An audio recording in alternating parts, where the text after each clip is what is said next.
Hello दोस्तों, कैसे हैं आप। एक बार फिर से मैं एक नए वीडियो के साथ आपकी सेवा में हाजिर हूं और आशा है कि आपको आज का ये वीडियो पसंद आएगा। दोस्तों, इसके पहले कि हम आज के विषय पर आएँ जो कि बहुत ही महत्वपूर्ण है, आज का विषय है रैप्चर और न्यूक्लियर वॉर या आणविक युद्ध। लेकिन इसके पहले कि हम आज के विषय पर आएँ, मैं आपको याद दिलाना चाहूँगा कि कृपया आप इस चैनल को सब्सक्राइब करना और इस वीडियो को लाइक करना और नीचे कमेंट करना ना भूलें। इससे मुझे बहुत ही इनकरेज मिलता है और बहुत ही अधिक मोटिवेशन मिलता है। और साथ ही साथ एक और रिक्वेस्ट मैं आपसे करना चाहूँगा कि जब आप इस वीडियो को देखें तो ये परमेश्वर की सेवा के लिए बनाया गया है, ये परमेश्वर के वचन का प्रचार है, तो आप इसे शुरू से आखिरी तक देखें। चर्च में भी जब वचन का प्रचार होता है तो आप बीच में से उठकर चले नहीं जाते हैं।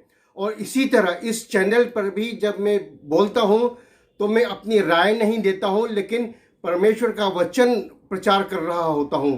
तो आप नहीं चाहेंगे कि आप बीच में चले जाएं, और इससे मुझे भी बहुत अधिक मोटिवेशन मिलता है, इंकरेजमेंट मिलता है जब आप इस वीडियो को पूरा देखते हैं।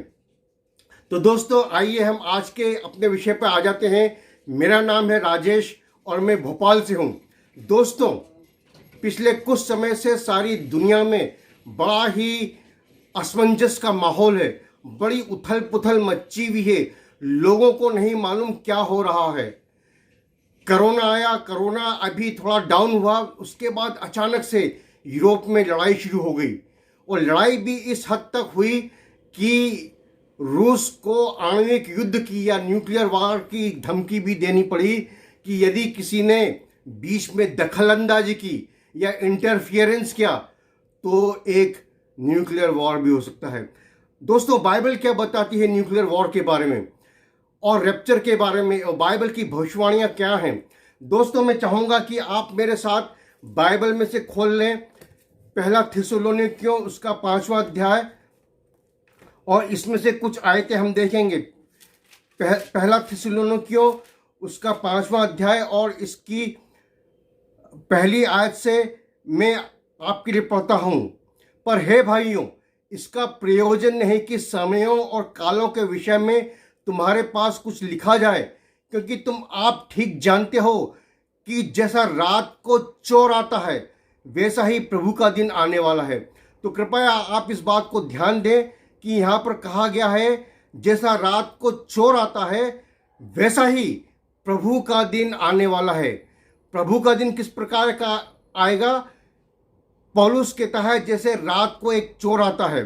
और तीसरी आयत में लिखा है, जब लोग कहते होंगे कुशल है और कुछ भय नहीं, तो उन पर एकाएक विनाश आ पड़ेगा, जिस प्रकार गर्भवती पर पीड़ा, और वे किसी रीति से न बचेंगे। तो ये हम देखते हैं कि पौलुस दो बातें कह रहा है। वो ये कह रहा है कि प्रभु का दिन आएगा, रात को चोर के समान आएगा और अचानक आ जाएगा। ठीक है, ये बातें आपने समझ ली। अब मेरे साथ आप दूसरा पैसेज खोलिए, दूसरा पत्रस उसका 3रा अध्याय और उसकी 10वीं आयत। चलिए हम 9वीं आयत से पढ़ते हैं। प्रभु अपनी प्रतिज्ञा के विषय में देर नहीं करता, जैसा देर कुछ लोग समझते हैं, पर तुम्हारे विषय में धीरज धरता है और नहीं चाहता कि कोई नष्ट हो, वरन यह कि सबको मन फिराव का अवसर मिले। दूसरा पत्रस उसका 3रा अध्याय और उसकी 10वीं आयत। परंतु प्रभु का दिन चोर के समान आ जाएगा। उस दिन आकाश बड़ी हड़हड़ाहट के शब्द से जाता रहेगा और तत् बहुत ही तप्त होकर पिघल जाएंगे और पृथ्वी और उसके काम जल जाएंगे। तो यहां पर देखिए, पत्रस कह रहा है प्रभु का दिन चोर के समान आ जाएगा। यही बात पौलुस ने कही है और पत्रस भी कह रहा है प्रभु का दिन चोर के समान आ जाएगा, और दोनों एक ही बात कर रहे हैं, एक ही दिन के बारे में बात कर रहे हैं। पौलुस कहता है कि यह अचानक आ जाएगा, एकाएक होगा, सडन डिस्ट्रक्शन, एकाएक विनाश आ पड़ेगा। और यहां पर पत्रस कह रहा है कि प्रभु का दिन चोर के समान आ जाएगा और तत्व बहुत ही तप कर पिघल जाएंगे।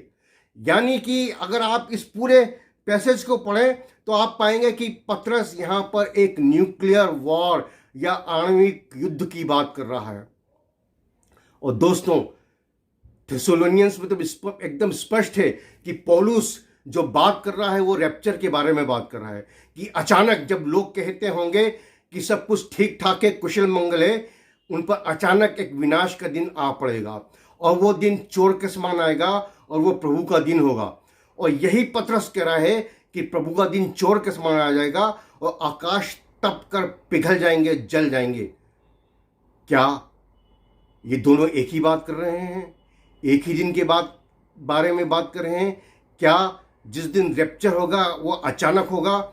और क्या ये एक न्यूक्लियर वॉर के साथ होगा कि ऊपर से आकाश से जमीन पर न्यूक्लियर बम गिरेंगे और इधर कलीसिया उठा ली जाएगी?